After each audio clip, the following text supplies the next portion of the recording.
다시 긁어봐 주세요. 안 된다니까.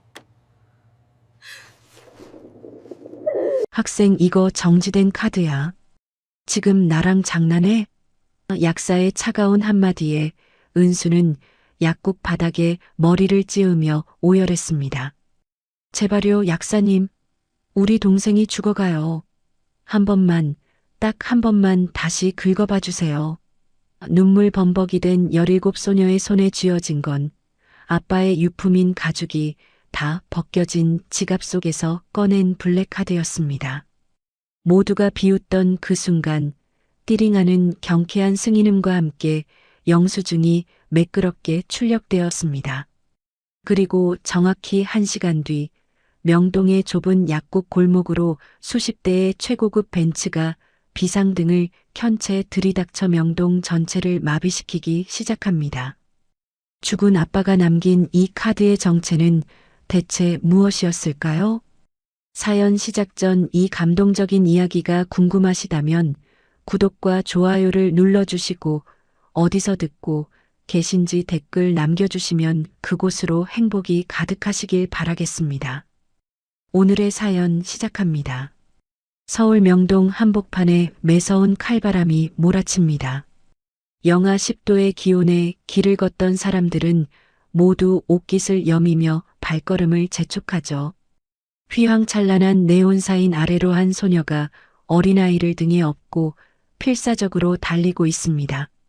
17살 은수의 얼굴은 눈물과 땀으로 범벅이 되어 엉망입니다.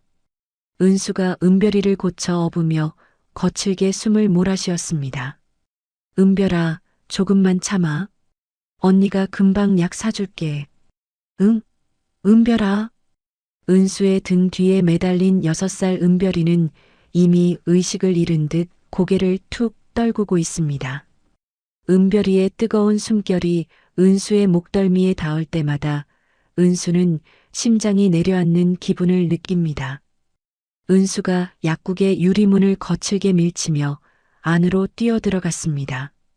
약사가 안경을 고쳤으며 깜짝 놀라 자리에서 일어났습니다. 아니, 학생. 무슨 일이야? 애가 왜 이래? 은수가 약국 바닥에 무릎을 꿇으며 울부짖었습니다. 선생님, 제발 우리 동생 좀 살려주세요. 열이 너무 심해요. 약 좀 주세요. 제발요. 약사가 서둘러 은별이의 이마를 짚어보더니 미간을 찌푸렸습니다. 열이 너무 높네. 일단 해열제랑 항생제가 급하겠어. 처방전은 없니? 은수가 고개를 가차없이 가로저으며 대답했습니다. 병원 갈 돈이 없어요. 선생님, 제발 약이라도 지어주세요. 제가 나중에 꼭 갚을게요.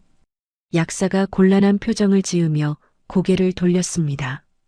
학생, 이게 법적으로 그냥 줄 수가 없는 약들이야. 원칙이 그렇거든. 은수가 바닥을 손바닥으로 치며 다시 한번 애원했습니다. 우리 동생 이대로 죽으면 안 돼요.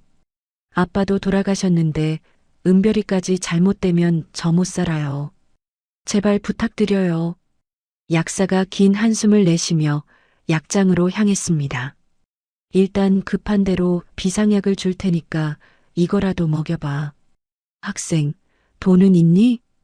은수가 주머니를 뒤졌지만 손끝에 걸리는 것은 텅 빈 안감뿐이었습니다. 은수가 낡은 가방에서 아빠 상훈이 남긴 가죽 지갑을 꺼냈습니다. 지갑 안쪽 깊숙한 곳에 숨겨져 있던 검은색 카드가 전등빛을 받아 번뜩입니다. 은수가 떨리는 손으로 카드를 내밀며 말했습니다. 이거 우리 아빠가 주신 카드예요. 아빠가 돌아가시기 전에 정말 죽을 것 같을 때만 쓰라고 하셨어요. 아마 정지됐을지도 모르지만 제발 한 번만 긁어봐 주세요. 약사가 카드를 건네받아 앞뒤를 살피며 고개를 갸우뚱했습니다. 이런 카드는 본 적이 없는데 되게 귀한 것 같네. 일단 해볼게. 은수는 두 손을 모으고 입술을 깨물며 기도했습니다. 아빠, 제발 한 번만 도와주세요. 우리 은별이 좀 살려주세요. 약사가 단말기에 카드를 꽂고 금액을 입력했습니다. 은수는 단말기에서 승인 거절이라는 기계음이 들릴 것이라고 확신하며 눈을 질끈 감았습니다. 하지만 단말기에서는 띠링하는 경쾌한 소리와 함께 영수증이 매끄럽게 출력되었습니다. 약사가 영수증을 찢어내며 신기한 듯 말했습니다. 어라, 승인이 됐네. 한도가 없는 카드인가 본데? 은수가 믿기지 않는다는 표정으로 영수증을 받아들었습니다. 정말요? 된 거예요? 아빠가 하늘에서 도와주셨나 봐. 은수가 눈물을 닦으며 약사가 건네준 약을 받아 은별이의 입안에 간신히 밀어 넣었습니다. 약사가 따뜻한 물 한 컵을 건네며 은수를 다독였습니다. 애가 기력이 너무 없어서 그래. 여기 안쪽 의자에 좀 눕혀놔. 열 떨어지는지 좀 보자고. 은수가 은별이를 의자에 눕히고 젖은 수건으로 아이의 얼굴을 닦으며 조용히 속삭였습니다. 은별아, 이제 괜찮아. 약 먹었으니까 금방 나을 거야. 언니가 옆에 있을게. 한편 그 시각 광명그룹 본사 지하에 위치한 보안관제실에 비상 사이렌이 울려 퍼졌습니다. 모니터 전체가 붉은색으로 전멸하며 경고 문구가 떠올랐습니다. 보안팀장이 헤드셋을 고쳤으며 다급하게 소리쳤습니다. 1번 고유식별 카드 결제 신호 발생. 위치는 명동 4번가 약국. 옆에 있던 직원이 떨리는 목소리로 보고했습니다. 팀장님, 이거 15년 동안 정지 상태였던 회장님 직계 가족 카드 아닙니까? 팀장이 키보드를 거칠게 두드리며 외쳤습니다. 맞아. 회장님이 무슨 일이 있어도 신호 오면 바로 보고하라고 하셨던 그 카드야. 당장 회장실 연결해.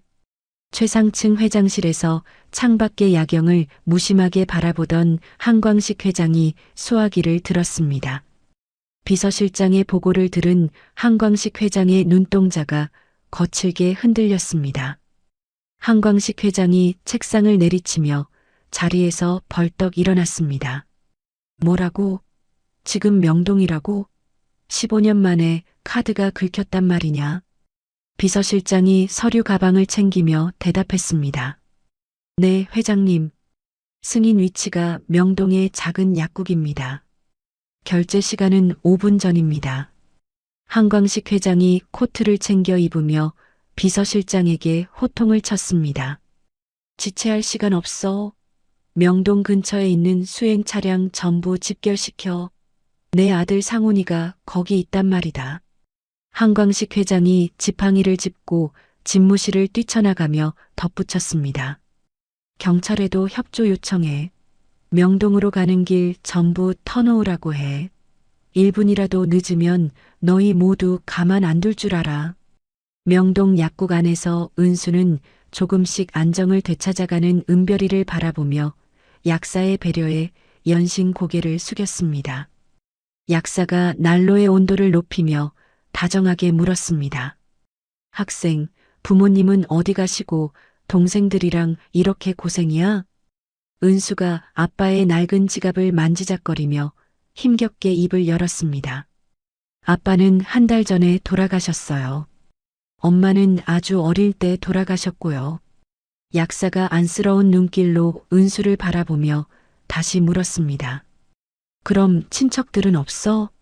아까 그 카드가 보통 카드가 아니던데. 은수가 고개를 저으며 쓸쓸하게 웃었습니다. 아빠가 할아버지는 아주 잘 살지만 이제 와서 다시 돌아갈 수는 없다고 하셨어요. 근데 오늘 동생이 죽을 것 같아서 어쩔 수 없었어요. 은수는 아빠 상훈이 늘 지갑 속에 보물처럼 간직했던 카드를 다시 바라보았습니다. 힘들면 언제든 이 카드를 써라. 하지만 상훈아, 이 카드를 쓰는 순간 너는 다시 내 아들이 되는 거다. 아빠가 들려주었던 할아버지의 목소리가 은수의 귓가에 환청처럼 맴도는 것 같습니다. 은수가 잠든 은별이의 머리카락을 넘겨주며 중얼거렸습니다. 아빠, 나 잘한 거 맞지? 은별이 살리려면 어쩔 수 없었어. 할아버지가 우리 잡으러 오면 어떡하지? 결제 신호가 발생하고 정확히 1시간이 지났을 무렵입니다. 약국 밖에서 수십 대의 자동차가 일시에 브레이크를 밟는 굉음이 들려왔습니다. 은수가 깜짝 놀라 유리창 밖을 내다보았습니다. 검은색 대형 세단 수십 대가 비상등을 켠 채 약국 앞 도로를 완전히 에워싸고 있었습니다. 골목은 순식간에 마비되었고 사람들의 웅성거림이 약국 안까지 선명하게 들려왔습니다. 은수가 준이의 손을 꼭 잡으며 뒷걸음질 쳤습니다. 준아, 누나 뒤에 숨어. 무서운 사람들이 온 것 같아. 약사가 문 밖의 광경을 보고 입을 다물지 못하며 중얼거렸습니다. 아니, 세상에. 이게 다 무슨 일이야? 영화 촬영이라도 하는 건가? 차에서 내린 수십 명의 경호원이 일제히 약국 문을 향해 두 줄로 길게 도열했습니다. 그들은 하나같이 90도로 허리를 굽히며 누군가를 기다리는 예우를 갖췄습니다. 마지막으로 가장 크고 화려한 차량의 문이 열렸습니다. 백발이 성성한 한광식 회장이 지팡이를 짚고 차에서 내렸습니다. 한광식 회장의 눈은 이미 붉게 충혈되어 눈물이 고여 있었습니다. 한광식 회장이 약국 문을 거칠게 밀치며 안으로 들어왔습니다. 은수는 아빠의 사진 속에서 보았던 할아버지의 얼굴을 한눈에 알아보고 바닥에 주저앉았습니다. 한광식 회장이 은수의 앞에 다가와 지팡이를 내던지고 무릎을 꿇었습니다. 내 새끼들, 너희가 내 아들 상훈이 자식들이냐? 15년을 기다렸다. 이 못난 할아버지가 이제야 왔다. 한광식 회장의 통곡 소리가 약국 안을 가득 메웠습니다. 은수는 처음 보는 할아버지의 품에 안겨 참았던 눈물을 터뜨렸습니다. 약국 밖을 가득 메운 벤츠 행렬의 헤드라이트 불빛이 어두운 골목을 대낮처럼 환하게 비추고 있었습니다. 은수는 이 눈부신 불빛이 마치 하늘에서 아빠가 보내준 선물처럼 느껴졌습니다. 시간은 15년 전으로 거슬러 올라갑니다. 광명그룹의 대저택 안은 당장이라도 폭발할 것 같은 긴장감이 감돌고 있었습니다. 한상훈이 굳은 얼굴로 짐가방을 쥔 채 한광식 회장 앞에 섰습니다. 한광식 회장이 지팡이로 바닥을 쾅 내리치며 고함을 질렀습니다. 상훈아, 내가 지금 제정신이냐? 그깟 가난뱅이 여자 때문에 이 모든 걸 버리겠다는 거야? 상훈이 지숙의 손을 더 꽉 잡으며 단호하게 대답했습니다. 아버지, 제게 지숙이는 그깟 여자가 아니에요. 제 전부입니다. 옆에서 떨고 있던 지숙이 상훈의 옷자락을 잡으며 힘겹게 입을 열었습니다. 상훈 씨, 그냥 제가 떠날게요. 저 때문에 아버님과 등 돌리지 마세요. 상훈이 지숙을 돌아보며 부드럽지만 강한 목소리로 말했습니다. 아니, 지숙아. 내가 없는 이 집은 내게 아무 의미 없어. 가자. 한광식 회장이 뒷목을 잡으며 소파에 쓰러지듯 주저앉았습니다. 그래, 나가라. 나가서 그 여자랑 얼마나 잘 사는지 내 똑똑히 지켜보마. 한 푼도 못 들고 나갈 줄 알아. 상훈이 거실을 나가려다 멈춰서서 차갑게 대꾸했습니다. 걱정 마세요. 아버지 돈 없어도 우리 충분히 행복할 수 있습니다. 한광식 회장이 비서실장에게 손짓하여 검은색 카드 한 장을 꺼내 상훈의 발등에 던졌습니다. 이거 가져가라. 1번 블랙카드다. 내가 밖에서 굶어 죽을 것 같을 때, 그 비참한 자존심을 꺾고 싶을 때 긁어라. 그 순간 너는 다시 내 아들이 되는 거다. 상훈이 그냥 나가려는 순간 상훈의 어머니가 카드를 집어 몰래 상훈의 가방 속에 쑤셔 넣었습니다. 이 카드를 쓰는 일은 절대 없을 겁니다. 장부에서 제 이름 지워주세요. 그 길로 상훈은 지숙과 함께 지방의 작은 도시로 내려갔습니다. 상우는 명품 양복 대신 먼지투성이 작업복을 입고 건설 현장에서 벽돌을 날랐습니다. 퇴근 후 상훈이 땀냄새 나는 몸으로 단칸방 문을 열자 지숙이 환하게 웃으며 마중을 나왔습니다. 오늘도 고생 많았어, 상훈 씨. 얼른 씻어. 된장찌개 맛있게 끓여놨어. 상훈이 지숙의 어깨를 감싸 안으며 행복한 표정으로 대답했습니다. 지숙아, 나 하나도 안 힘들어. 우리 은수가 곧 태어날 텐데 아빠가 열심히 벌어야지. 몇 달 후 첫째 은수가 태어나던 날이었습니다. 병실 밖에서 상우는 병원비 영수증을 손에 쥐고 한참을 서 있었습니다. 동료 인부가 상훈의 어깨를 툭 치며 물었습니다. 상훈이 돈 모자라냐? 얼굴이 왜 그래? 상훈이 어색하게 웃으며 주머니 속 지갑을 만지작거렸습니다.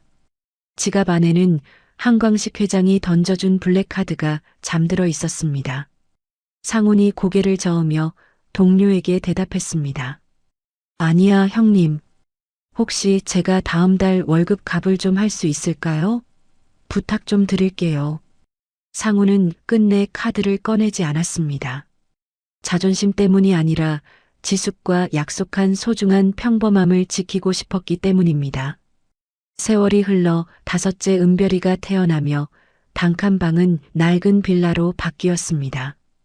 비록 좁은 집이었지만 7 식구의 웃음소리는 끊이지 않았습니다. 상훈이 은별이를 비행기 태워주며 신나게 웃었습니다. 우리 막내, 아빠가 나중에 돈 많이 벌어서 예쁜 인형 사줄게. 기다려. 지숙이 과일을 깎으며 흐뭇하게 남편과 아이들을 바라봤습니다. 상훈 씨, 인형 없어도 애들은 아빠만 있으면 된대. 너무 무리하지 마. 상훈이 지숙의 야윈 손을 잡으며 안쓰러운 눈빛으로 말했습니다. 지숙아, 너도 많이 말랐다. 은별이 낳고 몸조리도 제대로 못해서 어떡해.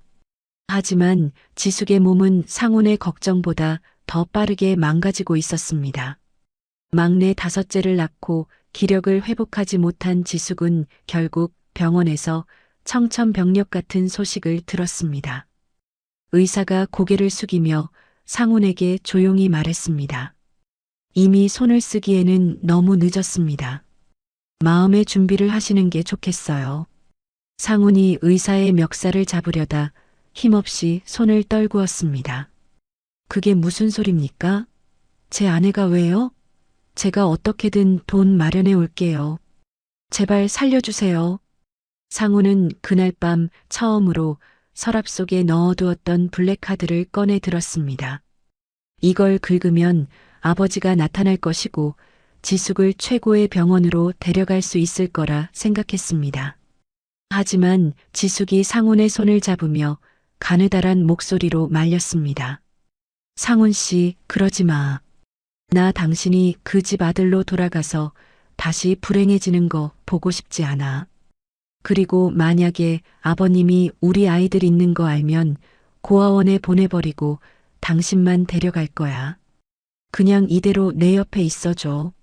상훈이 카드를 바닥에 떨어뜨리고 지숙을 안으며 오열했습니다. 지숙아, 내가 미안해. 내가 고집 부려서 너만 고생시키고 보내는구나. 지숙이 세상을 떠난 후 상훈은 넋이 나간 사람처럼 한동안 방에 틀어박혀 있었습니다. 하지만 배고프다고 우는 어린 은별이와 누나 뒤에 숨어 눈치만 보는 아이들을 보며 정신을 차렸습니다.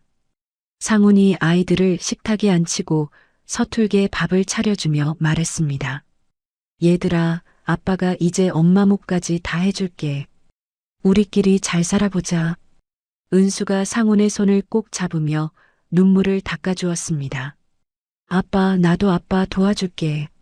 나 이제 다 컸어. 동생들은 내가 돌볼게. 그날부터 상훈은 하루 20시간이 넘는 강행군을 시작했습니다. 낮에는 물류창고에서 무거운 짐을 나르고 밤에는 대리운전하며 밤거리를 누볐습니다. 상훈이 새벽 3시에 현관문을 열고 들어오자 거실에서 졸고 있던 은수가 일어났습니다. 아빠, 이제 와. 힘들지? 내가 물 떠올게.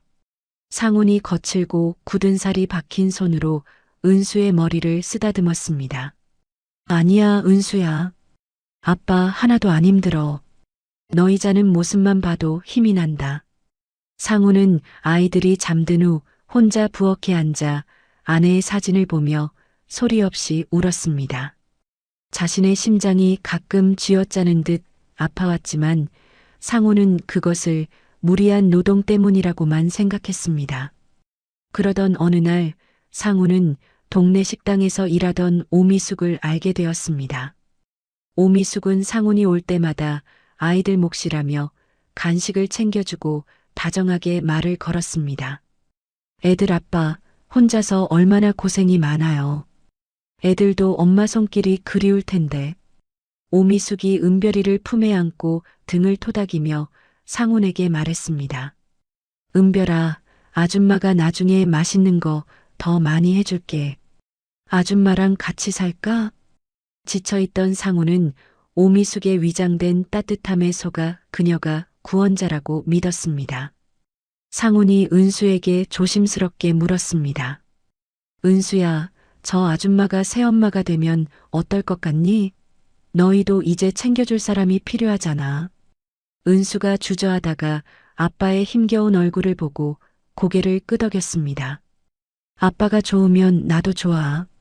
동생들도 아줌마 잘 따르는 것 같아.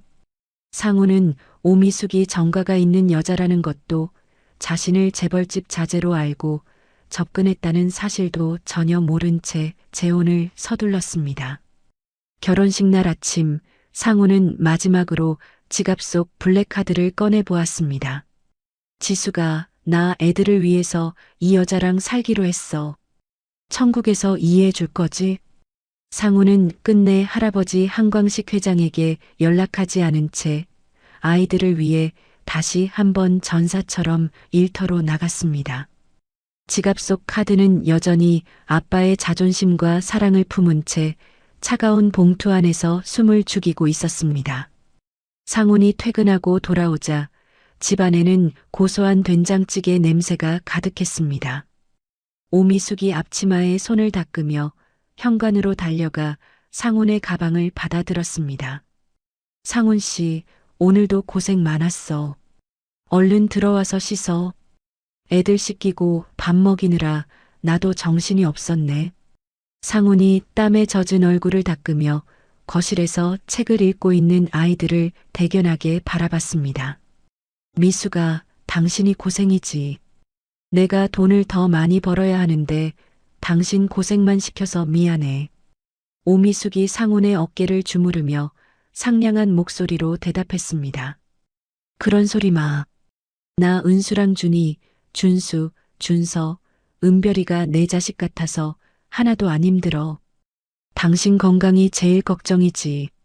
상훈은 오미숙의 따뜻한 말에 세상 모든 시름이 씻겨 내려가는 듯한 기분을 느꼈습니다. 상훈이 은별이를 품에 안고 뺨을 부비며 다정하게 물었습니다. 우리 은별이 오늘 새엄마랑 재미있게 놀았어? 엄마가 맛있는 거 많이 해줬지?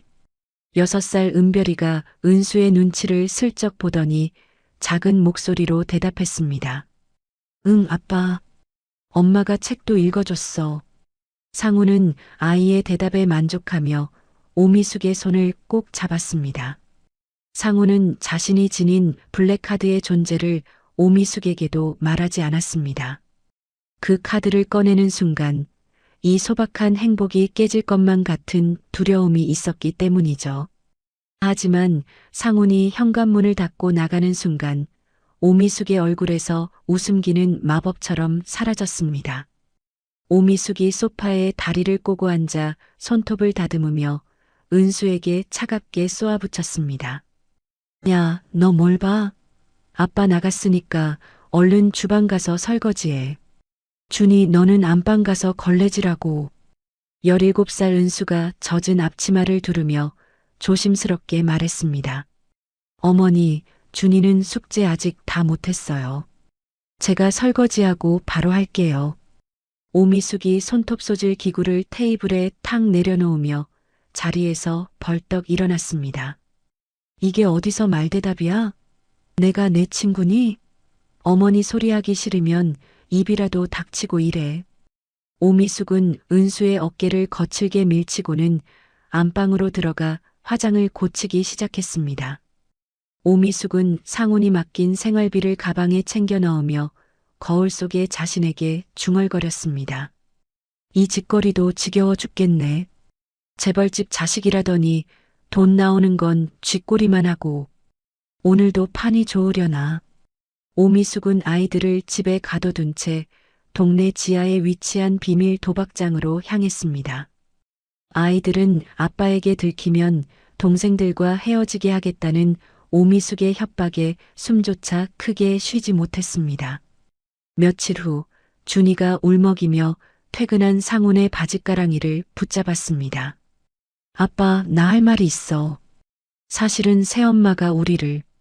준이의 말이 끝나기도 전에 주방에서 오미숙이 과일 칼을 들고 나타났습니다. 오미숙이 준이를 무섭게 노려보며 상훈에게 웃으며 말했습니다. 상훈 씨, 준이가 오늘 학교에서 친구랑 싸웠나 봐. 아까부터 계속 울면서 투정 부리네. 내가 잘 타일러 볼게. 오미숙이 준이의 팔을 세게 움켜쥐며 방으로 끌고 들어갔습니다. 방문이 닫히자 오미숙이 준이의 입을 틀어막고 낮게 을조렸습니다. 너 한 번만 더 아빠한테 헛소리 해봐. 그땐 진짜 너희 은별이 고아원으로 보내버릴 거야. 알겠어? 준이는 공포에 질려 고개를 세차게 끄덕이며 눈물을 뚝뚝 흘렸습니다. 상우는 방 밖에서 들리는 준이의 울음소리를 그저 아이의 투정이라고만 생각하며 한숨을 내쉬었습니다. 상우는 가슴을 압박해오는 통증에 벽을 짚고 간신히 숨을 몰아쉬었습니다. 상훈이 자신의 심장을 손바닥으로 누르며 혼잣말을 했습니다. 요즘 왜 이렇게 숨이 차지? 아이들이 다 클 때까지는 버텨야 하는데. 오미숙은 상훈의 안색이 나날이 창백해지는 것을 보고는 치밀한 계획을 세웠습니다. 오미숙이 보험 설계사를 집으로 불러 상훈에게 서류를 내밀었습니다. 상훈 씨, 당신 요즘 몸도 안 좋은데 보험 하나 들어놨어.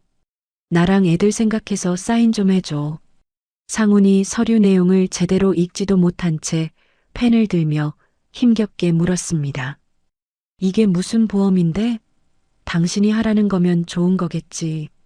오미숙이 상훈의 손에서 서류를 낚아채듯 받아내며 만족스럽게 웃었습니다. 당신 사고 나거나 아플 때 우리 가족 지켜줄 보험이지. 내가 다 알아서 했으니까 걱정 마. 오미숙은 상훈의 생명보험 수익자를 자신의 이름으로 지정한 뒤 서랍 깊숙이 숨겼습니다. 오미숙은 상훈이 먹는 심장 약통에 몰래 비타민 알약을 채워 넣으며 차가운 눈빛을 보냈습니다. 돈도 안 되는 재벌 집 아들 노릇하느라 고생 많았네. 이제 그만 쉬어도 되지 않겠어? 눈이 소리 없이 펑펑 내리던 어느 겨울밤이었습니다. 대리운전을 마치고 아파트 복도를 걸어오던 상훈이 갑자기 심장을 움켜쥐며 바닥에 주저앉았습니다. 상훈이 현관문을 두드리려 손을 뻗었지만 힘이 들어가지 않았습니다. 미수가, 은수야, 아빠 좀. 상훈의 목소리는 차가운 복도 공기 속으로 흩어질 뿐이었습니다. 현관문 너머 방 안에서 오미숙은 이어폰을 끼고 도박 방송을 보며 낄낄거리고 있었습니다. 은수는 은별이를 재우느라 거실불을 끄고 방으로 들어간 상태였죠. 상우는 차가운 타일 바닥 위에서 아이들의 이름을 부르며 서서히 의식을 잃어갔습니다. 상훈의 손에 꽉 쥐어진 낡은 지갑만이 아빠의 마지막 온기를 머금고 있었습니다. 다음 날 새벽 신문을 배달하던 청년의 비명소리에 은수가 현관문을 열었습니다. 차갑게 식어버린 아빠를 본 은수가 바닥에 쓰러지며 울부짖었습니다. 아빠, 안 돼. 아빠, 눈 좀 떠봐. 아빠. 뒤늦게 나타난 오미숙은 당황한 기색도 없이 손으로 입을 가리며 가식적인 비명을 질렀습니다. 아니, 상훈 씨, 이게 무슨 일이야? 나 어떡하라고 당신 이렇게 가버려. 오미숙은 통곡하는 척하며 상훈의 안방으로 들어갔습니다. 드디어 때가 됐네. 장례 대충 치르고 보험금이나 받아야지. 장례식장 구석에서 상복을 입은 은수가 준이와 은별이를 끌어안고 멍하니 영정 사진만 바라봤습니다. 아빠가 없는 세상이 얼마나 차갑고 무서운지 아이들은 아직 알지 못했습니다. 오미숙은 조문객들에게 머리를 숙이면서도 속으로는 상훈의 보험금이 언제쯤 입금될지 계산하고 있었습니다. 비정한 어둠이 오남매의 머리 위로 서서히 내려앉기 시작한 순간이었습니다. 상훈의 장례식이 끝난 지 채 일주일도 되지 않았을 때입니다. 집안은 아빠의 옹기 대신 서늘한 정적과 먼지 냄새만이 가득했습니다. 오미숙이 상훈의 유품이 담긴 커다란 쓰레기 봉투를 현관 밖으로 거칠게 발로 차며 말했습니다. 아이고, 이 지긋지긋한 물건들 치우니까 이제야 좀 숨통이 트이네. 은수가 아빠의 낡은 셔츠 한 장을 가슴에 꼭 안으며 오미숙의 앞을 가로막았습니다. 어머니, 아빠 물건을 이렇게 다 버리시면 어떡해요? 아직 아빠 냄새도 안 빠졌는데. 오미숙이 짙게 바른 빨간 입술을 비틀며 은수의 어깨를 밀쳤습니다. 야, 죽은 사람이 무슨 냄새야? 곰팡이 냄새만 나니까 당장 비켜. 너도 이 넝마 조각들이랑 같이 버려지고 싶니? 준이가 은수의 뒤에서 옷자락을 잡으며 눈물을 훔치자 오미숙이 다시 소리를 질렀습니다. 준이, 너는 뭘 잘했다고 울어? 너희 아빠가 남긴 빚이 얼만 줄이나 알아? 나니까 지금까지 참고 살았던 거야. 은수가 눈물을 닦으며 떨리는 목소리로 물었습니다. 아빠 빚이라니요? 아빠가 매달 생활비 꼬박꼬박 드렸잖아요. 보험금도 어머니가 다 받으셨잖아요. 오미숙이 거실 소파에 앉아 다리를 꼬고 담배를 물며 대답했습니다. 보험금? 그게 돈이나 되는 줄 알아? 병원비랑 장례비로 다 나갔어. 이 집도 이제 경매로 넘어갈 거니까 오늘 당장 짐 싸. 오미숙은 상훈의 생명보험금 수억 원이 이미 자신의 통장으로 들어온 사실을 철저히 숨겼습니다. 오미숙이 안방 서랍에서 집계약서를 꺼내 가방에 쑤셔 넣으며 덧붙였습니다. 나도 살 길 찾아야지. 언제까지 너희 같은 애물단지들을 먹여 살려야 해? 억울하면 너희 할아버지한테 가든지. 그날 오후 오미숙은 중고가구업자를 불러 집안의 가전제품과 가구들을 하나둘 팔아치우기 시작했습니다. 은수가 텅 빈 방바닥에 앉아 멍하니 그 광경을 지켜보고 있었습니다. 동생들은 배고프다며 은수의 무릎에 얼굴을 묻고 칭얼거렸습니다. 언니 배고파? 아빠는 언제 와? 엄마가 아까부터 무서운 표정만 지어. 은수가 은별이의 머리를 쓰다듬으며 아무 말도 하지 못하고 입술만 깨물었습니다. 오미숙이 가방을 챙겨 들고 아이들에게 다가와 가식적인 미소를 지으며 말했습니다. 얘들아, 우리 이제 서울로 이사 갈 거야. 거기 가면 맛있는 것도 많고 아빠 친구들도 있대. 자, 어서 챙겨. 준이가 눈을 반짝이며 오미숙에게 물었습니다. 정말요? 서울 가면 아빠 친구분들이 우리 도와주시는 거예요? 오미숙이 준이의 머리를 대충 쓰다듬으며 건성으로 대답했습니다.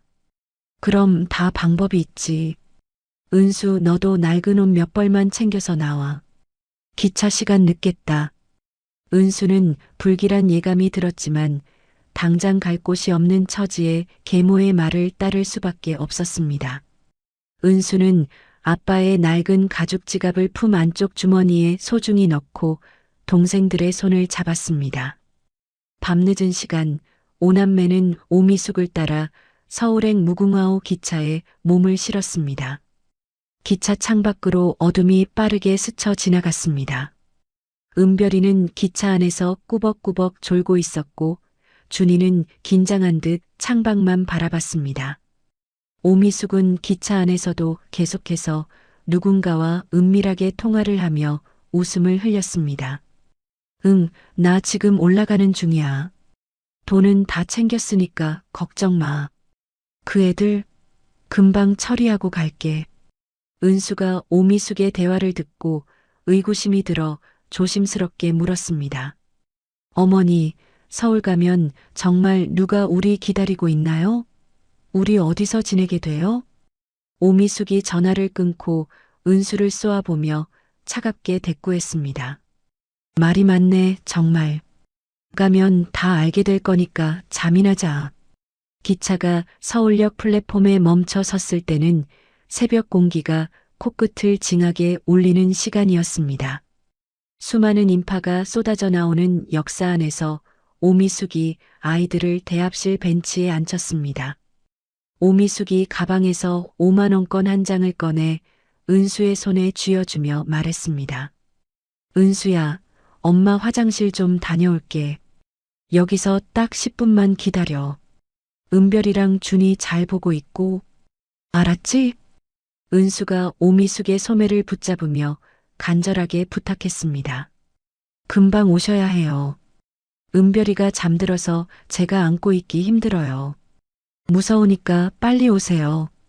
오미숙이 은수의 손을 거칠게 뿌리치며 역사 밖으로 걸어나갔습니다. 알았대도 그러네.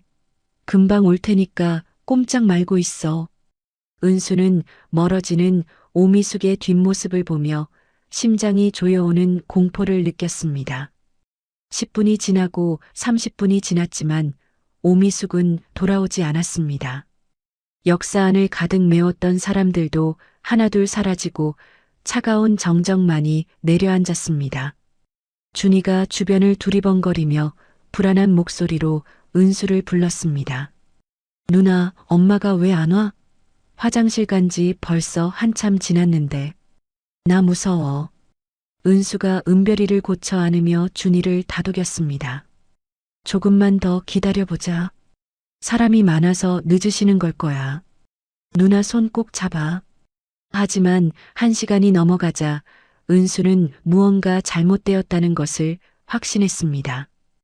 은수가 은별이를 준이에게 잠시 맡기고 화장실로 뛰어갔습니다. 어머니 안에 계세요? 제발 대답 좀 해보세요. 은수는 화장실 칸막이를 하나하나 두드리며 오미숙을 찾았지만 안에는 아무도 없었습니다.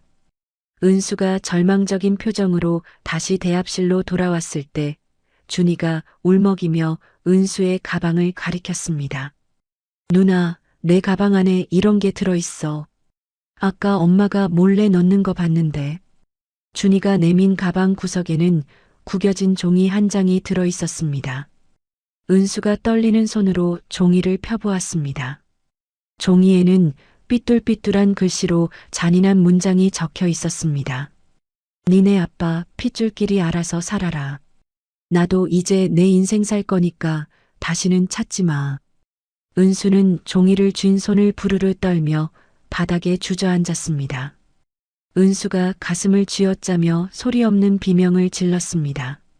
어떻게 이래? 아빠가 죽은 지 얼마나 됐다고 우리를 여기에 버려. 어떻게 인간이 이럴 수가 있어. 준이가 은수의 어깨를 흔들며 엉엉 울기 시작했습니다. 누나, 우리 이제 버려진 거야? 우리 이제 어디로 가? 나 배고파, 누나. 은별이가 오빠의 울음소리에 잠에서 깨어 눈을 비비며 물었습니다. 언니, 왜 울어? 엄마는? 맛있는 거 사온다며? 은수가 은별이를 껴안고 눈물을 삼키며 동생들의 얼굴을 차례로 바라봤습니다. 은수의 눈빛이 슬픔에서 지독한 생존 본능으로 변하기 시작했습니다. 은수가 아빠의 지갑을 품에서 꺼내 블랙카드를 만지작거리며 결연하게 말했습니다. 은별아, 준아, 울지 마. 누나가 어떻게든 너희 지킬게. 우리 아빠 핏줄이잖아. 여기서 절대 안 죽어. 서울역의 차가운 대리석 바닥 위에서 삼남매는 서로의 체온에 의지한 채 첫 번째 지옥 같은 밤을 맞이했습니다. 오미숙은 아이들의 시야에서 영원히 사라졌고 광활한 서울의 어둠만이 아이들을 집어삼킬 듯 노려보고 있었습니다. 다음 날 아침 8시 서울역 대합실 벤치에서 은수가 힘겹게 눈을 떴습니다. 밤새 동생들을 감싸느라 빳빳하게 얼어붙은 은수의 몸이 추위와 함께 굳어 있었습니다. 은수가 곁에 잠든 은별이의 이마를 짚어보고는 소스라치게 놀라며 손을 뗐습니다. 은별아, 은별아, 정신 좀 차려봐. 준아, 어서 일어나봐. 은별이의 몸은 마치 불덩이를 안고 있는 것처럼 뜨거웠고 가쁜 숨을 몰아쉬며 신음하고 있었습니다. 은수가 은별이를 등에 업고 거리로 뛰쳐나와 지나가는 행인들을 붙잡으며 울먹였습니다. 저기요, 죄송한데 한 번만 도와주세요. 제 동생이 너무 아파요.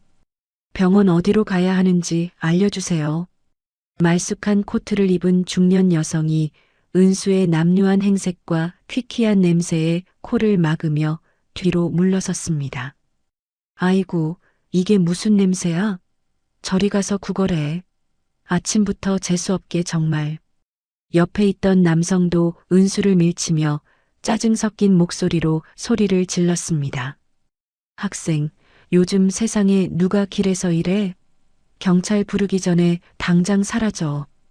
은수는 차가운 시선들에 가슴이 갈기갈기 찢어지는 것 같았지만 등 뒤에서 들리는 은별이의 쌕쌕거리는 숨소리에 다시 발을 내디뎠습니다. 그 시각 11살 준이는 배고픔에 눈앞이 핑 도는 것을 참으며 인근 국밥집 앞을 서성였습니다. 준이가 식당 문 앞에 놓인 빈 그릇에 남은 국물이라도 마시려 손을 뻗는 순간 식당 주인이 문을 벌컥 열고 나왔습니다. 식당 주인이 준이의 손목을 낚아채며 바닥으로 밀쳐버렸습니다.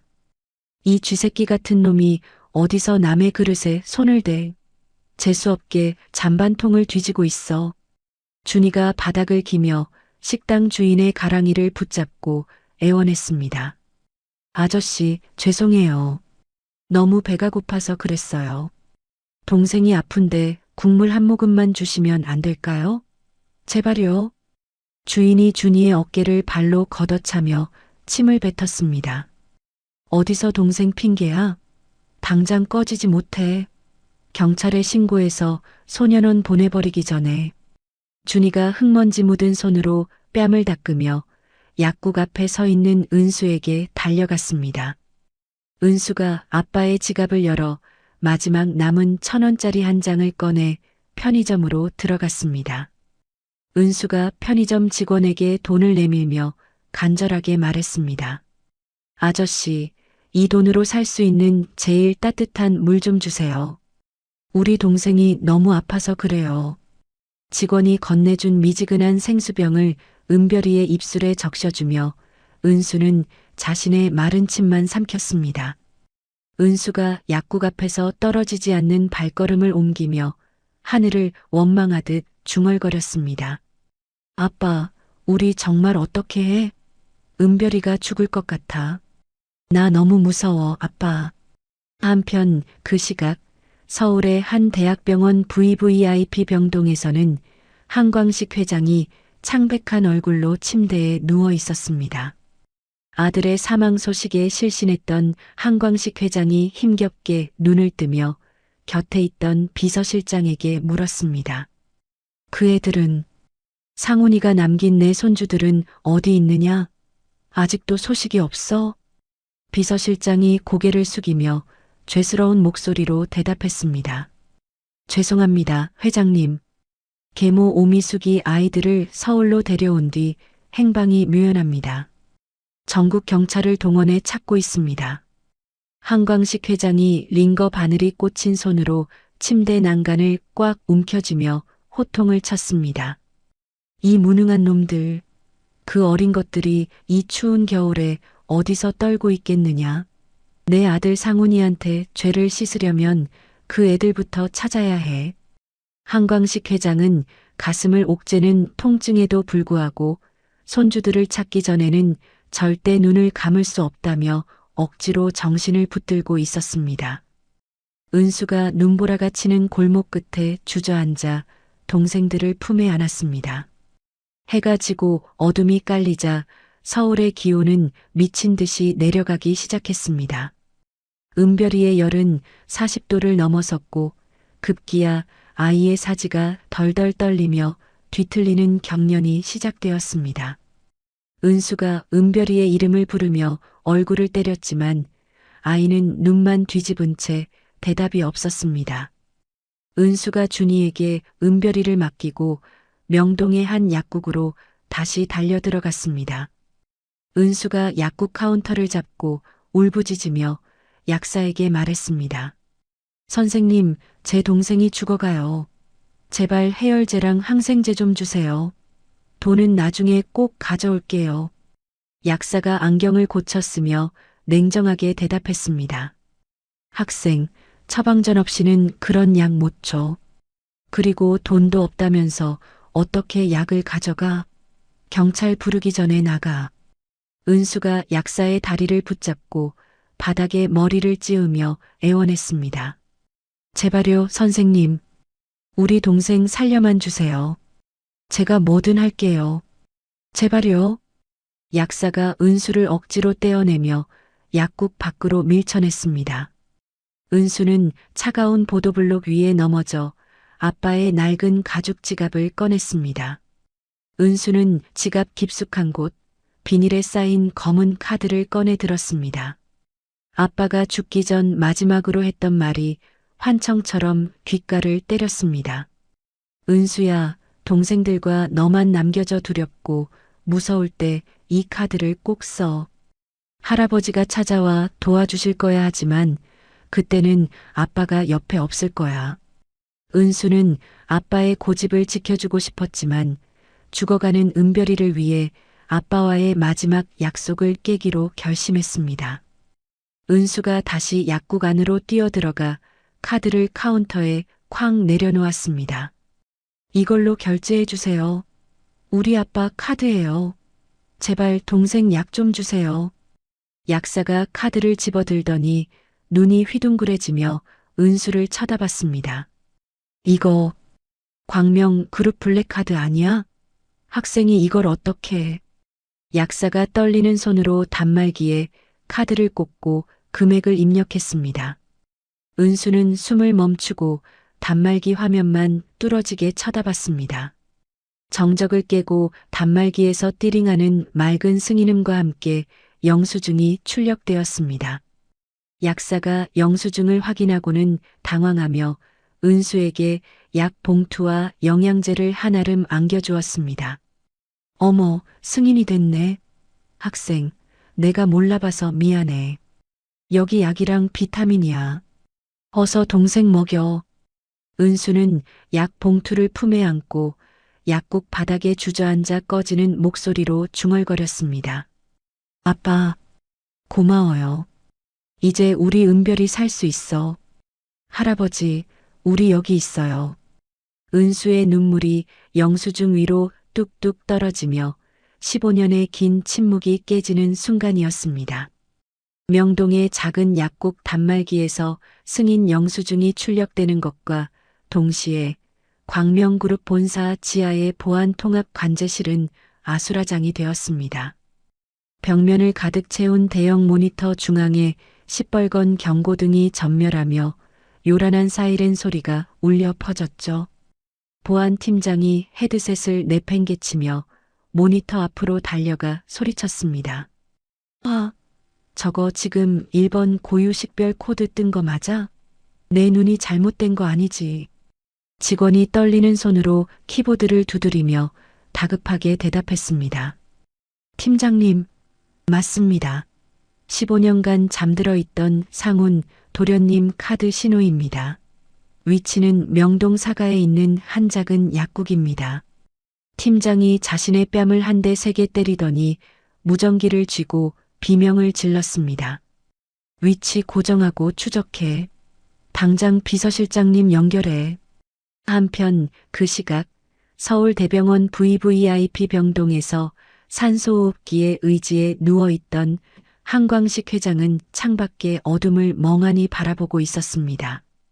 비서실장이 노크도 없이 병실 문을 박차고 들어오자 한광식 회장이 미간을 찌푸리며 물었습니다. 김 실장, 예의 없이 이게 무슨 짓인가? 내가 지금 정서적 안정이 필요하다는 거 몰라? 비서실장이 숨을 헐떡이며 한광식 회장의 침대 옆으로 달려와 무릎을 꿇었습니다. 회장님, 찾았습니다. 방금 명동에서 도련님 카드가 긁혔습니다. 15년 만에 신호가 왔습니다. 한광식 회장의 눈동자가 순간적으로 커지더니 침대 난간을 꽉 움켜쥐었습니다. 뭐라고? 지금 뭐라고 했어? 상훈이가. 내 아들 상훈이가 카드를 썼단 말이냐? 김 실장이 눈물을 글썽이며 고개를 세차게 끄덕였습니다. 네. 결제 금액은 고작 몇만 원입니다. 위치는 약국입니다. 도련님이 아프신 게 분명합니다. 한광식 회장이 자신의 팔등에 꽂힌 링거 바늘을 거칠게 뽑아 던지며 자리에서 일어났습니다. 당장 명동으로 가야겠다. 옆에 있던 간호사가 당황하며 한광식 회장을 말렸습니다. 회장님, 안 됩니다. 지금 절대 안정이 필요하세요. 다시 누우세요. 한광식 회장이 간호사의 손을 뿌리치며 벽에 걸린 코트를 낚아챘습니다. 비켜. 내 아들이 15년 만에 도움이 필요해서 나타났어. 김 실장, 차 대기시켜. 1분이라도 늦으면 너희 모두 사표 쓸 줄 알아. 한광식 회장이 비틀거리는 걸음으로 병실을 뛰쳐나가며 비서실장에게 호통을 쳤습니다. 전용 무전기로 인근 수행 차량 전부 집결시켜 명동사가 근처에 있는 차들 싹 다 그 약국으로 보내. 하나도 빠짐없이. 김 실장이 휴대폰을 귀에 대고 복도를 달리며 소리쳤습니다. 전 대원 주목. 회장님 직계 카드 신호 발생지로 즉시 이동하라. 모든 교통 신호 무시하고 최단 거리로 집결하라. 이건 어명이다. 병원 로비로 내려온 한광식 회장이 검은색 대형 세단에 올라타며 다시 한번 외쳤습니다. 검은색 세단 수십 대가 비상등을 켠 채 병원 정문을 빠져나와 괴성을 지르며 명동을 향해 질주하기 시작했습니다. 한광식 회장은 차 안에서 아들 상훈의 낡은 사진을 가슴에 품고 피눈물을 흘렸습니다. 상훈아, 조금만 기다려라. 아버지가 간다. 이 못난 아버지가 이제야 너를 찾으러 간다. 그 시각 명동 약국 안에서 은수는 조금씩 숨소리가 안정되는 은별이를 보며 안도의 한숨을 내쉬었습니다. 약사가 은수에게 따뜻한 코코아 한 잔을 내밀며 다정하게 물었습니다. 학생, 이제 좀 마음이 놓이니? 동생열이 조금씩 떨어지는 것 같네. 은수가 컵을 두 손으로 감싸주며 작은 목소리로 대답했습니다. 네, 선생님. 정말 감사해요. 이 카드를 사용한 게 잘한 건지 모르겠어요. 약사가 의아한 표정으로 은수의 옆에 앉으며 다시 물었습니다. 왜 아버님이 혼을 내셔? 이렇게 귀한 카드를 주셨는데. 은수가 고개를 숙이며 아빠의 낡은 지갑을 만지작거렸습니다. 아빠가 할아버지는 아주 무서운 분이라고 하셨어요. 이 카드를 쓰는 건 할아버지한테 무릎을 꿇는 거라고요. 근데 전 은별이가 죽는 게 더 무서웠어요. 결제 신호가 발생하고 정확히 1시간이 지났을 무렵입니다. 약국 밖에서 수많은 자동차가 일시에 브레이크를 밟는 소리가 골목 전체를 울렸습니다. 은수가 깜짝 놀라 창밖을 내다보자 검은색 세단 수십 대가 약국 앞 도로를 포위하듯 에워싸고 있었습니다. 은수가 은별이를 품에 꼭 안으며 준이의 손을 잡았습니다. 준아, 누나 뒤에 숨어. 아빠 말대로 무서운 사람들이 우리를 잡으러 온 것 같아. 준이가 은수의 옷자락을 붙잡으며 덜덜 떨리는 목소리로 물었습니다. 누나, 우리 아빠 카드 훔친 거 아니라고 말하면 믿어줄까? 우리 경찰서 가는 거야? 약사가 유리창 너머로 도열하는 경호원들을 보고 입을 벌린 채 멍하니 중얼거렸습니다. 아니 세상에, 이게 다 무슨 일이야? 저 검은 옷 입은 사내들이 왜 우리 약국 문 앞에 줄을 서는 거지? 약국 유리문이 거칠게 열리며 차가운 겨울바람이 안으로 들이닥쳤습니다. 환자복 위에 코트만 걸친 한광식 회장이 지팡이를 내던지고 안으로 뛰어들어왔습니다. 한광식 회장의 눈은 이미 붉게 충혈되어 눈물이 줄줄 흐르고 있었죠. 은수는 아빠의 사진 속에서 보았던 할아버지의 얼굴을 확인하고 숨이 멎는 것 같았습니다. 한광식 회장이 은수의 앞에 다가가 바닥에 무릎을 꿇으며 오열했습니다. 내 새끼들, 너희가 내 아들 상훈이 자식들이냐? 15년을 기다렸다. 이 못난 할아버지가 이제야 왔다. 한광식 회장이 은수의 마른 손을 잡고 자신의 얼굴에 비비며 통곡했습니다. 미안하다. 할아버지가 너무 늦었지? 상훈이가, 내 아들 상훈이가 어디 있느냐? 왜 너희끼리만 이러고 있어? 은수가 할아버지의 품에 안겨 참았던 울음을 터뜨리며 대답했습니다.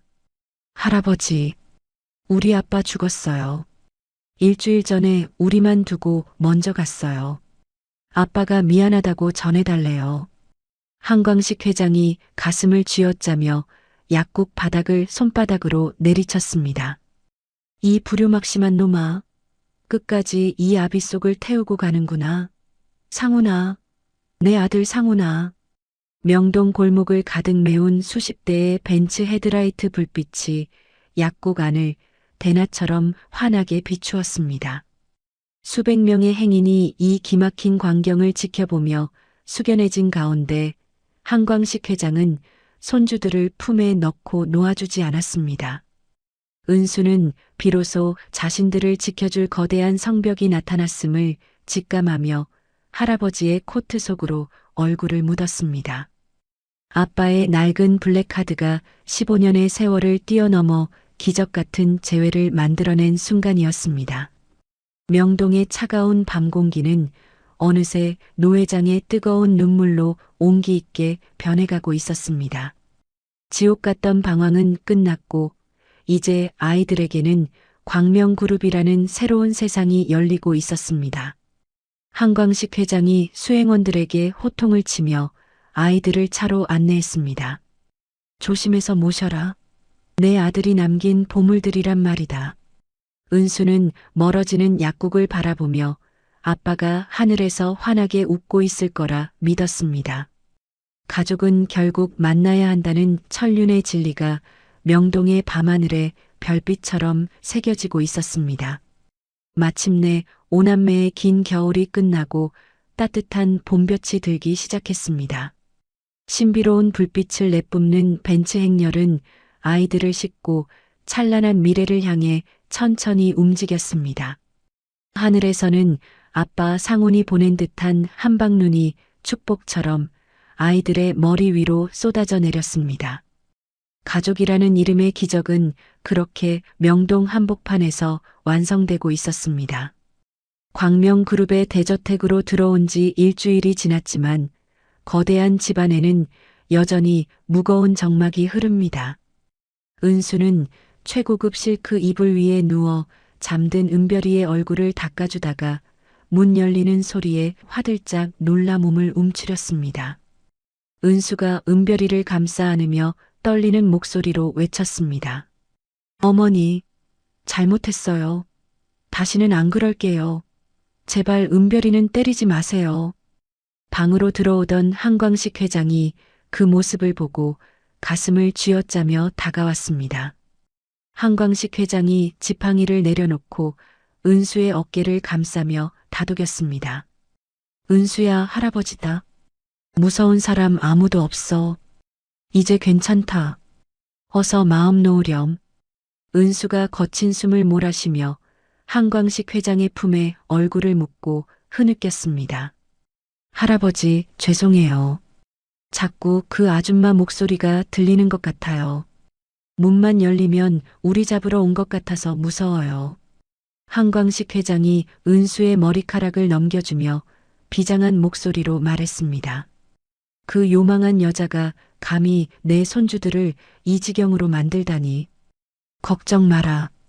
할아버지가 그 여자는 다시는 내 눈앞에 나타나지 못하게 할 테니까. 준이가 침대 밑에서 조심스럽게 기어 나오며 한광식 회장의 손을 잡았습니다. 할아버지, 진짜죠? 그 아줌마가 우리 다시 데리러 오면 어떡해요? 한광식 회장이 준이를 무릎에 앉히며 단호하게 대답했습니다. 준아, 할아버지는 아빠랑 다르다. 할아버지는 아주 힘이 세거든. 그 누구도 너희 털끝 하나 못 건드리게 할 거다. 한편 그 시각 허름한 PC방 구석에서 컵라면을 먹던 오미숙이 모니터를 보다가 젓가락을 떨어뜨렸습니다. 화면에는 명동 약국 앞에서 노 회장과 아이들이 제외하는 영상이 조회수 수백만을 기록하며 퍼지고 있었습니다. 오미숙이 입가에 묻은 국물을 닦으며 눈을 번뜩였습니다. 아니, 이게 뭐야? 상훈이 그 인간이 진짜 재벌 집 자식이었다고? 저 애들이 광명그룹 손주들이란 말이야? 옆에 앉아있던 도박꾼 남자가 모니터를 함께 보며 혀를 찼습니다. 미수가, 너 대박 쳤다. 저 애들 엄마가 너잖아. 가서 돈 좀 뜯어내야지 뭐하고 있어? 오미숙이 가방을 챙겨 일어나며 비열한 미소를 지었습니다. 당연하지. 내가 그동안 애들 밥 먹여준 공이 얼마인데. 낳아준 엄마보다 키워준 엄마가 더 무서운 법이야. 당장 가야지. 오미숙은 다음 날 아침 미리 섭외한 인터넷 기자 몇 명을 대동하고 광명그룹 저택 정문 앞에 나타났습니다. 오미숙이 머리를 헝클어뜨리고 바닥에 주저앉아 통곡하는 신용을 하며 소리쳤습니다. 내 새끼들 내놔라. 생이별 시킨 재벌가가 어디 있어. 우리 은수야, 준아. 엄마 왔다. 기자들이 카메라 셔터를 터뜨리며 오미숙의 가식적인 눈물을 담기 시작했습니다. 오미숙이 기자의 마이크를 붙잡고 오열하며 인터뷰했습니다. 저는 그저 가난해도 아이들을 사랑으로 키웠어요. 그런데 돈 많은 회장님이 사람들을 시켜서 애들을 납치해 갔단 말입니다. 이게 말이 됩니까? 저택 안에서 이 소란을 들은 은수는 발작하듯 귀를 막고 거실 바닥에 쓰러졌습니다. 은수가 온몸을 사시나무 떨듯 떨며 비명을 질렀습니다. 아니야. 저 아줌마가 우리 버렸단 말이야. 제발 오지 마. 저 목소리 듣기 싫어. 한광식 회장이 쓰러진 은수를 경호원에게 맡기며 서슬퍼런 눈빛으로 정문을 바라봤습니다. 한광식 회장이 비서실장에게 서류 가방을 챙기라고 지시하며 차갑게 말했습니다. 더러운 입으로 내 아들과 손주들을 모욕하는구나. 직접 나가서 저 여자의 가면을 벗겨줘야겠다. 정문 앞으로 걸어 나온 한광식 회장을 보자 오미숙이 기다렸다는 듯 달려들어 바지가랑이를 붙잡았습니다. 회장님, 우리 애들 돌려주세요. 돈 필요 없어요. 그냥 내 자식들만 있으면 돼요. 한광식 회장이 오미숙의 손을 지팡이로 쳐내며 얼음장 같은 목소리로 물었습니다. 내가 오미숙이냐? 내 아들 보험금을 들고 튀어서 도박장에 갖다 바친 그 여자 맞느냐? 오미숙이 안색을 바꾸며 다시 악을 썼습니다. 무슨 말씀이세요? 전 아이들을 위해 헌신했어요. 저 아이들, 저 없으면 잠도 못 자요. 정 아이들을 원하시면 50억은 내놓으시죠. 주변에 모여있던 기자들이 술렁이며 수첩의 내용을 적기 시작했습니다. 한광식 회장이 비서실장에게 수신호를 보내자 정문에 설치된 대형 스크린에 영상이 흐르기 시작했습니다. 은수가 계모한테 학대받으며 몰래 간간히 휴대폰으로 찍어둔 학대 영상과 한 회장이 아이들을 찾기 위해 강범용 CCTV를 뒤지다 발견한 화면 속에는 오미숙이 서울역 플랫폼에서 잠든 아이들을 두고 몰래 기차에서 내리는 모습이 선명하게 담겨 있었습니다. 오미숙의 얼굴이 백지장처럼 하얗게 변하며 뒷걸음질 쳤습니다. 저건 조작된 거예요. 난 그냥 화장실에 갔을 뿐이라고요. 한광식 회장이 은수가 건네주었던 아빠 상훈의 휴대전화를 꺼내 재생 버튼을 눌렀습니다. 스피커를 통해 오미숙의 소름 끼치는 목소리가 온 거리에 울려 퍼졌습니다. 야, 너희 아빠 죽었으니까 이제 내 세상이야. 한 번만 더 울면 진짜 고아원에 쳐넣어 버린다. 알았어? 뒤이어 은별이를 다락방에 가두고 불을 끄며 낄낄거리는 오미숙의 음성이 나오자 기자들의 표정이 경악으로 물들었습니다. 한광식 회장이 오미숙의 턱 끝에 지팡이를 들이대며 호통을 쳤습니다. 내 죄를 내가 알렸다. 아동학대에 보험금 횡령, 그리고 유기까지. 감히 여기가 어디라고 발을 들여. 그때 대기하고 있던 경찰들이 수갑을 차고 오미숙의 양팔을 붙잡았습니다. 오미숙이 발버둥치며 경찰의 얼굴에 침을 뱉으려 소리쳤습니다. 이거 난 엄마라고. 내가 밥이라도 먹여줬으니까 저것들이 살아있는 거야. 경찰관이 오미숙의 등을 밀치며 단호하게 말했습니다. 오미숙 씨, 당신을 아동 유기 및 상습 학대 혐의로 긴급 체포합니다. 묵비권을 행사할 수 있고 변호사를 선임할 수 있습니다. 끌려가는 오미숙의 뒷모습을 보며 길 가던 시민들이 돌을 던지고 욕설을 퍼부었습니다. 저택 2층 창가에서 그 광경을 지켜보던 은수는 비로소 꽉 쥐고 있던 주먹을 풀었습니다. 은수가 창문에 손을 대고 하늘을 보며 눈물을 닦았습니다. 아빠 들었지? 이제 저 아줌마 우리 못 괴롭힌대. 할아버지가 우리 지켜주셨어. 한광식 회장이 방으로 들어와 은수의 손을 잡고 따뜻하게 웃어주었습니다. 은수야, 이제 끝났다. 저 여자는 평생 감옥에서 썩게 될 게야. 이제 아무 걱정 말고 푹 자렴. 은수가 할아버지의 손을 잡고 처음으로 소리내어 웃으며 대답했습니다. 감사합니다, 할아버지. 저 이제 안 무서워요. 우리 할아버지가 세상에서 제일 세니까요. 한광식 회장이 은수를 꼭 껴안으며 아들 상훈의 사진을 향해 고개를 끄덕였습니다. 어둡고 길었던 폭풍우가 지나가고 저택 안에는 다시금 평화로운 햇살이 스며들기 시작했습니다. 은수와 동생들은 이제 더 이상 도망칠 곳을 찾지 않아도 되었습니다. 할아버지라는 든든한 성벽 안에서 아이들은 비로소 진짜 봄을 맞이할 준비를 하고 있었습니다. 오미숙의 고함은 멀어져가는 경찰차 사이렌 소리에 묻혀 영원히 사라져버렸습니다. 가족을 괴롭히던 악몽은 그렇게 끝이 났고 아이들의 눈동자에는 희망이라는 빛이 다시 차오르기 시작했습니다. 봄 기운이 완연한 광명 그룹 저택의 정원에는 노란 개나리와 분홍빛 진달래가 흐드러지게 피었습니다. 겨울 내 차갑게 얼어붙었던 땅을 뚫고 올라온 새싹들이 눈부신 햇살을 받으며 기지개를 켜고 있죠. 한광식 회장이 정원 의자에 앉아 뛰어노는 은별이를 바라보며 인자한 미소를 지었습니다. 은별아, 천천히 뛰어라. 넘어져서 무릎이라도 깨지면 이 할아버지가 속상해서 잠을 못 잔다. 분홍색 원피스를 입은 6살 은별이가 나비처럼 달려와 한광식 회장의 품에 쏙 안겼습니다. 할아버지, 나 이제 안 아파요. 언니랑 오빠보다 내가 더 빨리 뛸 수 있어요. 보세요. 한광식 회장이 은별이의 통통하게 살이 오른 볼을 어루만지며 허허 웃었습니다. 그래, 우리 막내 공주님이 제일 빠르고 말고. 이제 아픈 데 없으니 이 할아버지는 더 바랄 게 없다. 옆에서 축구공을 튀기던 11살 준이가 땀을 닦으며 한광식 회장에게 다가왔습니다. 할아버지, 저 다음 주부터 축구 클럽 나가도 돼요? 저 나중에 국가대표 돼서 아빠한테 금메달 보여주고 싶어요. 한광식 회장이 준이의 어깨를 기특하게 다독이며 대답했습니다. 국가대표가 뭐야? 우리 준이는 세계 최고의 선수가 될 게다.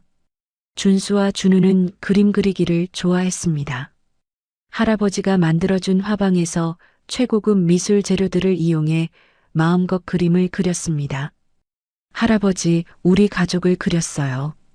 준수와 준우가 그린 그림 속에는 눈부시게 빛나는 오남매와 인자하신 할아버지 모습이 그려져 있었습니다.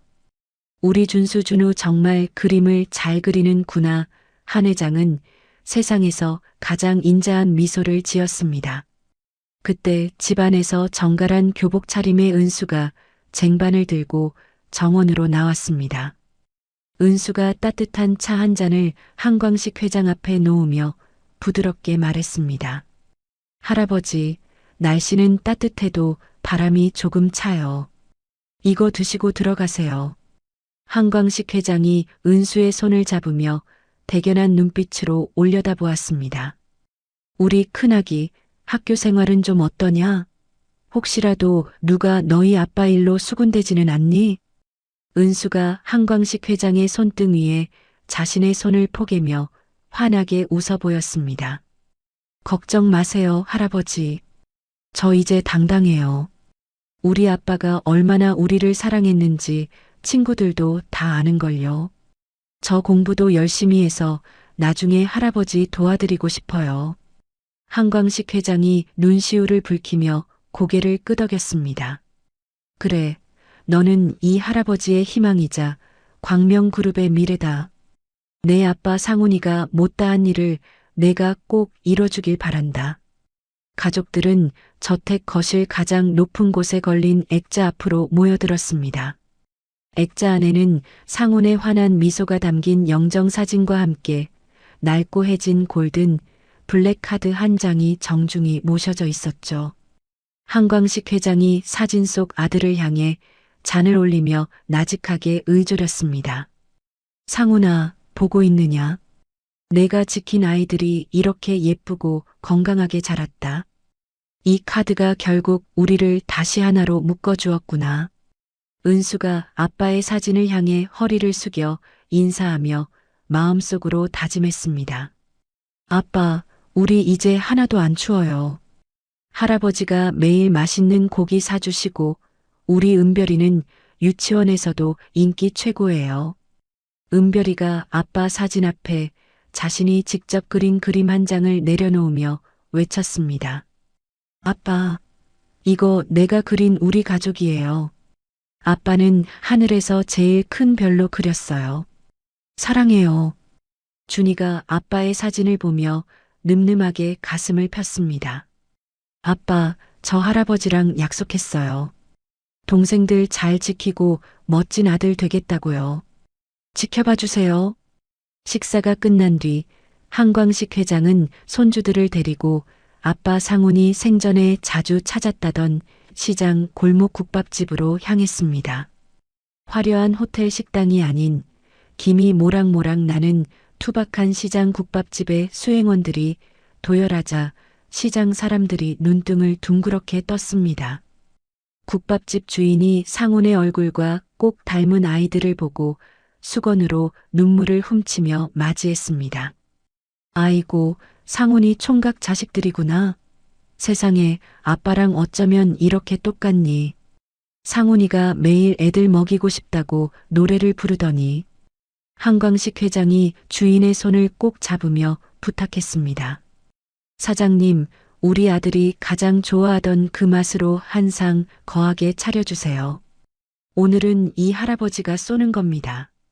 아이들이 뜨거운 국밥을 호호 불며 맛있게 먹는 모습에 한광식 회장의 가슴에는 응어리졌던 슬픔이 봄눈 녹듯 사라졌습니다. 한광식 회장이 국밥 국물을 한 모금 들이키며 주변 사람들에게 자랑스럽게 말했습니다. 여러분, 이 아이들이 내 보물들입니다.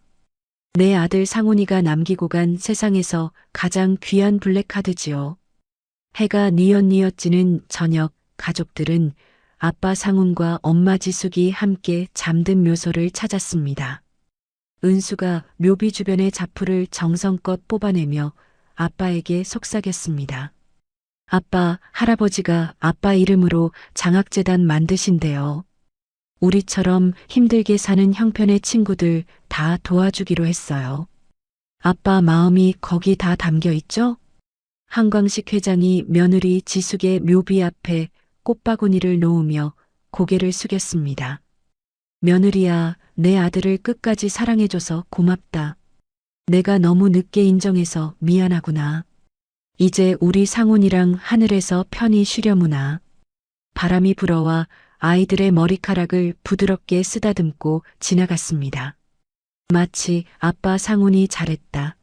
우리 딸, 우리 아들이라고 대답해주는 것만 같은 따뜻한 바람이었습니다. 저택으로 돌아오는 길, 은수는 아빠가 남긴 낡은 지갑을 소중히 가슴에 품었습니다. 비록 아빠는 곁에 없지만 아빠가 남긴 사랑의 이정표인 카드는 영원히 가족의 가슴 속에 살아있을 것입니다. 은수는 창밖으로 보이는 서울의 야경이 예전처럼 차갑지 않고 따스한 별빛처럼 느껴졌습니다. 가족은 아무리 멀리 돌아가도 결국 사랑이라는 이름으로 다시 만나게 된다는 진리를 은수는 오늘 다시금 깨달았습니다. 저녁 노을이 지는 하늘 아래 광명그룹의 검은 세단들은 이제 지옥이 아닌 천국을 향해 달리고 있었습니다. 한광식 회장이 손주들의 손을 하나하나 맞잡으며 굳게 약속했습니다. 얘들아, 이제 할아버지가 너희의 영원한 블랙카드가 되어주마. 무엇이든 꿈꾸고 무엇이든 해보렴. 너희 뒤엔 항상 이 할아버지가 있단다. 은수가 할아버지의 어깨에 기대어 행복한 미소를 지으며 이야기는 마무리되었습니다. 차가운 겨울을 견뎌낸 오남매에게 찾아온 봄은 그 어느 해보다 찬란하고 따뜻했습니다. 가족이라는 기적은 그렇게 블랙카드 한 장에 담겨온 세상을 온기로 채우고 있었습니다. 오늘 이야기 어떠셨나요?